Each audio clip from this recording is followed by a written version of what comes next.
Good evening student.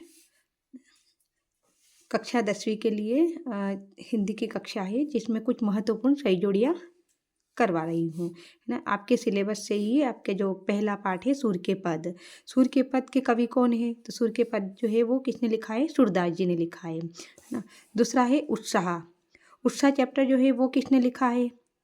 तो उत्साह जो है वो सूर्यकांत त्रिपाठी निराला ने, है ना। एक और है उन्हीं ने लिखा है, इन्हीं ने निराला जी ने, अट नहीं रही है ना, जैसे यहाँ पर आ गया निराला। तो अब कौन सा मिलान करेंगे इससे? तो ये है अट नहीं रही, यानी कि सूर्यकांत त्रिपाठी निराला ने दो रचना की है। एक तो है उत्साह और दूसरा है अट नहीं रही है। फिर अगला है राम लक्ष्मण परशुराम संवाद। ये आपका सेकंड चैप्टर है काव्यखंड का ही। तो ये किसने लिखा है? इनके कवि कौन है? तो इनके कवि है तुलसीदास जी, है ना। अगला है आत्मकथ्य। आत्मकथ्य किसने लिखा है? इनके कवि कौन है? जयशंकर प्रसाद, जो छायावाद के कवि है, और तुलसीदास जी जो है वो भक्ति काल के कवि है। चलिए अगली सही जोड़ी को देखते हैं। विनय पत्रिका। विनय पत्रिका एक रचना है। तो ये रचना किसकी है? ये है तुलसीदास जी की। गीतावली, दोहावली, कवितावली, विनय पत्रिका, है ना। तुलसीदास जी जो है वो भक्ति काल के कवि है और इनकी भाषा अवधी रही है, अवधी और ब्रज भाषा भी रही है। अगला है कामायनी। कामायनी एक महाकाव्य है ना। और किसने लिखा है? ये किसके द्वारा रचित है? तो ये है जयशंकर प्रसाद। अगली रचना है साहित्य लहरी। साहित्य लहरी के कवि कौन है? तो ये है सूरदास जी। सूरदास जी जो है वो भक्ति काल के कवि है, और इनकी जो भक्ति है वो सखा भाव की रही है, यानी कृष्ण को अपना सखा माना है। और तुलसीदास जी की जो भक्ति है वो है दास्य भाव की, यानी कि राम को अपना स्वामी माना है और स्वयं को उनका दास बताया गया है ना। अगला युगधारा। युगधारा किसकी रचना है? युगधारा जो है वो है नागार्जुन की ना। नागार्जुन को आधुनिक युग का कबीर कहा गया है। यहाँ से 2-3 प्रश्न बन रहे हैं। अगला है पहाड़ पर लालटेन। तो अब क्या बच रहा है इसमें से? मंगले डबराल, है ना। इससे मैच कर देंगे, इससे इसको मिलान कर देंगे, ठीक है। विनय पत्रिका।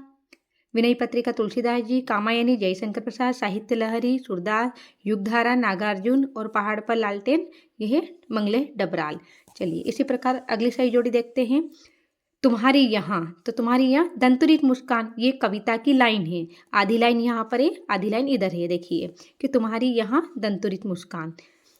थके पथिक की।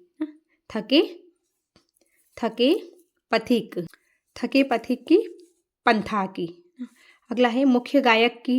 क्या आता है? मुख्य गायक की गरज में। और अगली लाइन है आभा फागुन की तन, तो मांझ रही। इसी के सामने है इसकी। अच्छा एक छूट गया था ना, मन ही मन मांझ रही, ये आएगा इसका।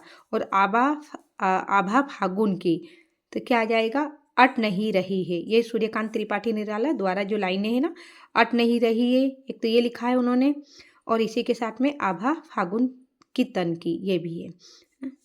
चलिए अगली सही जोड़ी देख। चलिए अगली सही जोड़ी देखिए। यहाँ पर कुछ कवि है। सूरदास जी का जन्म एवं मृत्यु कौन से सन में हुआ था? तो सूरदास जी का जन्म 1478 में जन्म हुआ था और 1583 में इनकी मृत्यु हो गई थी। और तुलसीदास जी का जन्म, इनका जन्म हुआ था 1532 में और मृत्यु हुई थी इनकी 1623 में, है ना।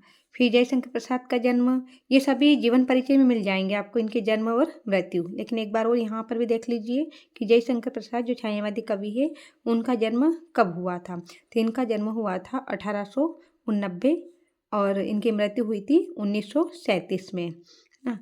निराला का जन्म एवं मृत्यु। सूर्यकांत त्रिपाठी निराला, इनकी जन्म और मृत्यु कब हुई थी? तो इनकी हुई थी 1899 में जन्म हुआ था और 1961 में इनकी मृत्यु हुई थी। अब अगले हैं नागार्जुन। नागार्जुन जो आधुनिक युग के कबीर कहे जाते हैं, इनका जन्म कब हुआ था? तो इनका जन्म 1911 में हुआ था और मृत्यु हुई थी इनकी 1998 में। और मंगले डबराल, इनका जन्म कब हुआ था? इनका जन्म हुआ था 1948 में और मृत्यु नहीं, क्योंकि ये अभी भी है, ठीक है। ये महत्वपूर्ण सही जोड़ी थी, परीक्षा के लिए बहुत ही उपयोगी है। तो इनको एक बार और देखकर पूरी कंप्लीट कर लीजिए और याद भी करना है।